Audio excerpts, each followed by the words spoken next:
En las noticias de recursos humanos, deseamos comentar brevemente la reciente publicación del INEI respecto al descenso histórico en la tasa de fecundidad a 1.2 hijos por mujer en la región Arequipa.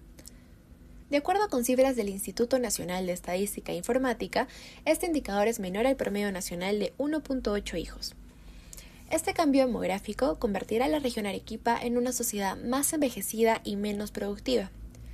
Gaspar Morán Flores, jefe del INEI, sostuvo que con esta cifra la región tiene una tasa global de fecundidad menor al promedio nacional, que es de 1.8 hijos por mujer.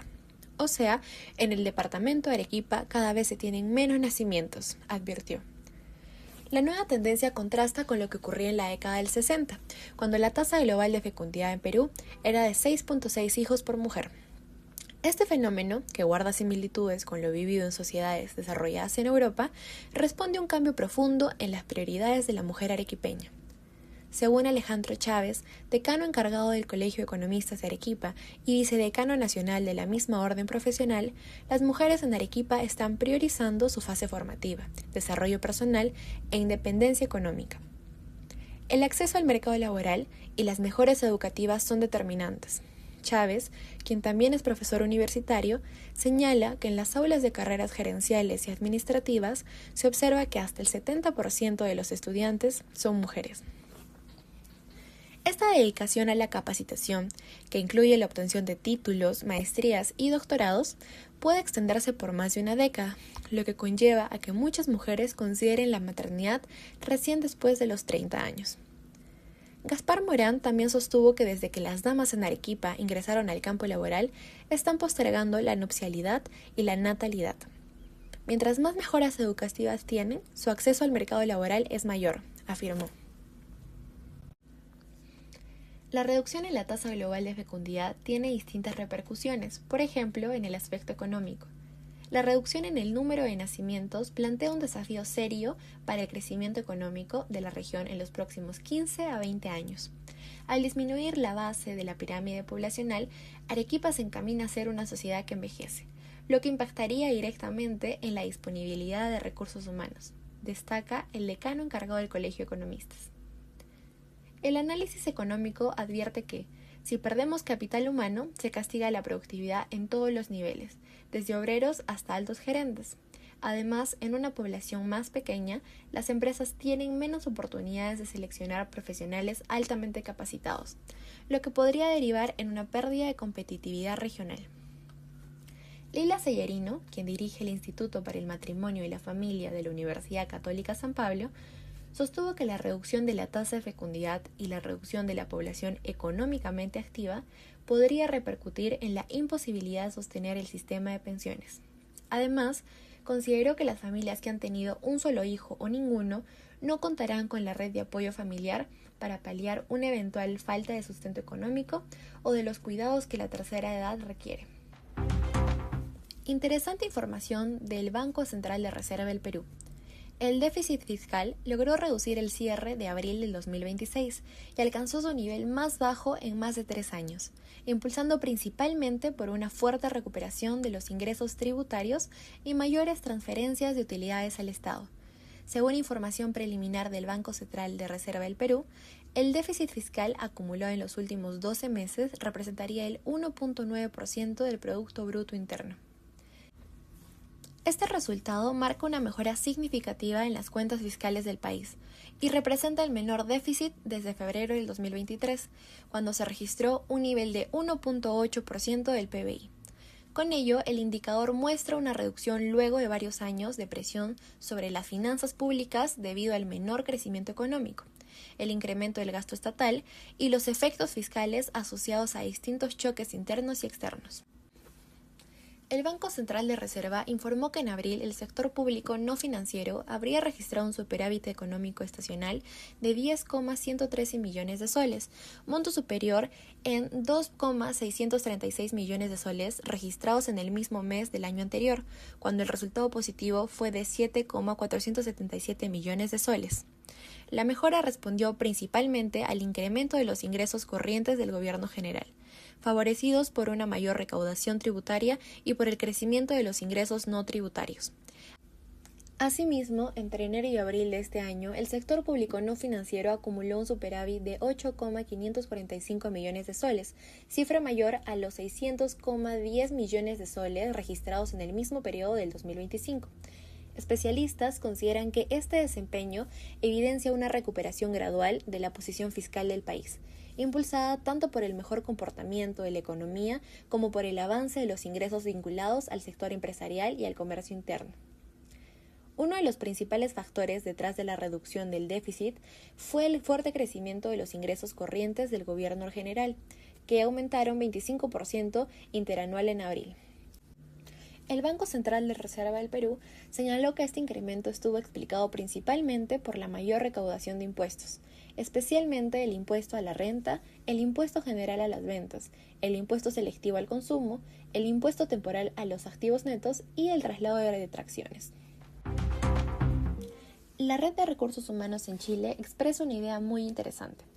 Primero afirma que aprender una normativa no siempre es fácil y cumplirla menos. El decreto 44 le exige a las organizaciones chilenas garantizar que sus colaboradores estén capacitados en seguridad y salud en el trabajo. Pero, ¿cuánto de lo que se enseña realmente se incorpora? El desafío de la capacitación en seguridad laboral está en considerar que cumplir el decreto 44 no es solo completar horas de formación o registrar asistencia, es garantizar que cada persona en la organización sepa cómo actuar cuando el momento lo exige, y ese nivel de preparación no se logra únicamente leyendo un manual o escuchando una presentación. El aprendizaje que se traduce en acción requiere involucramiento, que la persona no solo reciba información, sino que la procese, la practique y la conecte con situaciones reales. Esto representa uno de los mayores desafíos que enfrentan hoy los equipos de recursos humanos y los encargados de capacitación. ¿Cómo lograr que la formación en seguridad laboral se instale de verdad en los equipos? Es valioso, por ello, reconocer que cuando el aprendizaje ocurre desde la experiencia es diferente. Hay un principio que las ciencias del aprendizaje llevan décadas estudiando. Las personas aprenden mejor cuando actúan, toman decisiones y reciben feedback inmediato sobre esas decisiones. Los simuladores de vuelo, los ejercicios de emergencia, las dinámicas de rol en formación clínica, todos parten del mismo principio. La diferencia hoy es que la tecnología permite llevar este tipo de experiencia a cualquier organización, en cualquier industria y a escala. El aprendizaje basado en juego traslada exactamente eso al entorno corporativo. No se trata de hacer la capacitación entretenida como fin en sí mismo, sino de crear las condiciones para que el conocimiento se incorpore de forma efectiva, mediante decisiones, consecuencias y contexto real. Un colaborador que ha enfrentado un escenario de riesgo dentro de una experiencia gamificada activa mecanismos de retención que consolidan ese aprendizaje de manera más profunda y duradera. Vale la pena tomar en consideración tan interesante propuesta. Juan Bodenheimer y el equipo de Inster han publicado una nota excelente. Señalan que aproximadamente 20 años hubo un tema que obsesionaba, la gestión del conocimiento. En una compañía, varias personas estaban cerca de jubilarse, y el problema no solo era que se fueran personas con muchos años de experiencia. El problema era otro. Nadie sabía hacer lo que ellas sabían hacer. No estaba escrito, ni sistematizado, transferido o disponible para otros. Este tema nos lleva a estudiar, leer e investigar. Con el tiempo, como suele pasar, aparecieron nuevas modas, nuevas palabras, nuevas tecnologías y urgencias. Pero hay algo que vuelve con mucha fuerza. La gestión del conocimiento sigue siendo un tema clave de agenda.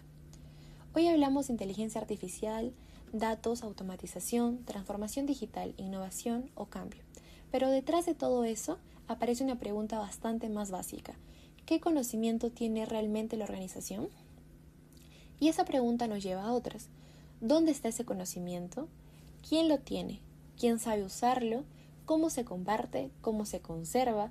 ¿Cómo se transforma en mejores decisiones, procesos y resultados? Porque una organización no solo compite por la tecnología que compra, también compite por el conocimiento que tiene y sabe aprovechar. Precisamente un libro valioso, El conocimiento común de Nancy Dixon, donde plantea algo que sigue siendo muy actual. Muchas organizaciones creen que gestionar conocimiento es simplemente poner información disponible, pero no alcanza. De hecho, hay 3 mitos que propone y conviene revisar. Primer mito, constrúyelo y ellos vendrán. La idea de que si armamos una base, un intranet, un repositorio o una plataforma, las personas automáticamente van a compartir y usar conocimientos, eso no es suficiente. Segundo mito, la tecnología puede reemplazar el contacto cara a cara.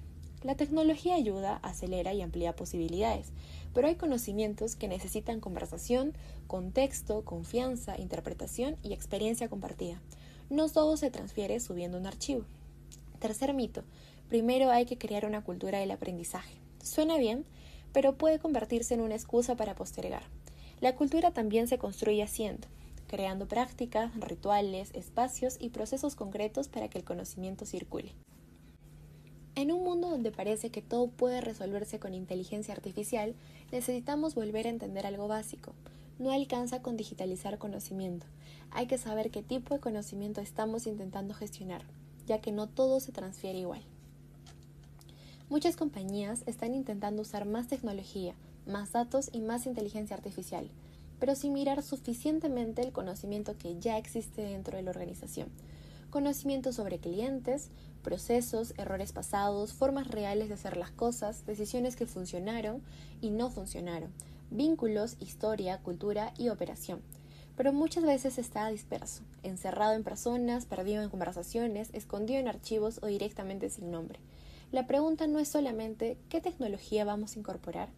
Podemos tener más tecnología, pero no necesariamente más inteligencia organizacional. Podemos tener más datos, pero no necesariamente mejores decisiones. Podemos tener más plataformas, pero no necesariamente más aprendizaje. Este es sin duda un tema central. Aparecen proyectos de capacitación cuando ayudamos a que las personas desarrollen nuevas capacidades. Aparecen procesos de cambio cuando una organización necesita revisar prácticas, supuestos y formas de trabajo.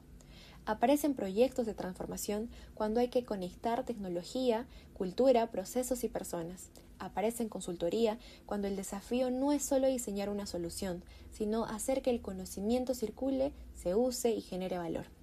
Porque gestionar conocimiento no es mirar al pasado, es prepararse para competir mejor en el futuro. Porque en un contexto donde todos hablan de inteligencia artificial, datos y transformación, una diferencia clave puede estar en algo mucho más profundo, saber aprovechar el conocimiento que hace única a tu organización. Bien amigos, gracias por su atención a las novedades de hoy. Nos vemos en el próximo programa y a continuación la entrevista.